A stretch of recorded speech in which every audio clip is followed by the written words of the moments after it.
Okay, my thoughts on Thunderbolts without giving away any spoilers. Overall, I liked the movie. I would say I was a little disappointed, and much of that disappointment probably came from the fact that I think they gave away too much in the trailers. That's not the problem of the movie. That's the problem of the people who cut the trailer, and maybe my problem because I should have never watched the trailers. Of course, there's going to be comparisons between it and Suicide Squad because you have these kind of this team of, I guess you could say, quote, lovable losers or anti-heroes that come together. I think the parallels there act yes and no. Suicide Squad, they're literally forced to work with each other with the threat of death.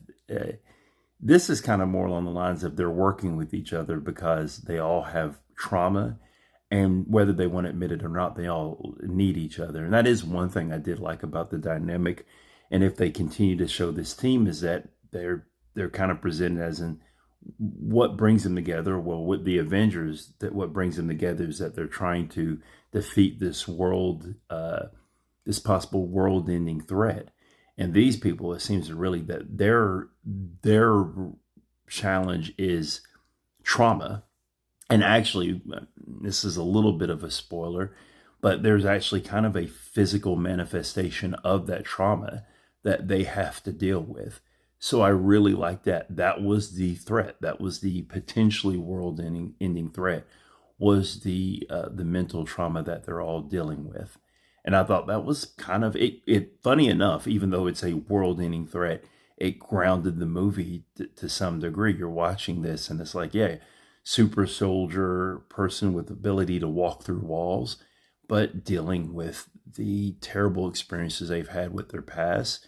One's dealing, once again, slight spoiler, but not really. One of them's dealing with the history of, well, one's dealing with the history of drug abuse. Another one's dealing with the history of strongly hinted at alcohol abuse. So that's something that even if you haven't experienced it yourself, so you know people who've experienced it. So I did like that aspect of it. I think this is going to probably be a movie that the more I think about it, I'll like it more and more because honestly, I watched the movie I guess about 8 hours ago, and even now I think my opinion in hindsight has improved a little bit. So overall, I would say watch the movie. I'm kind of interested to see how they will deal with a character in the future who um, once again, science spoilers, who has basically severe mental health issues, but also has powers that arguably surpass Thor. So that could be interesting in the future.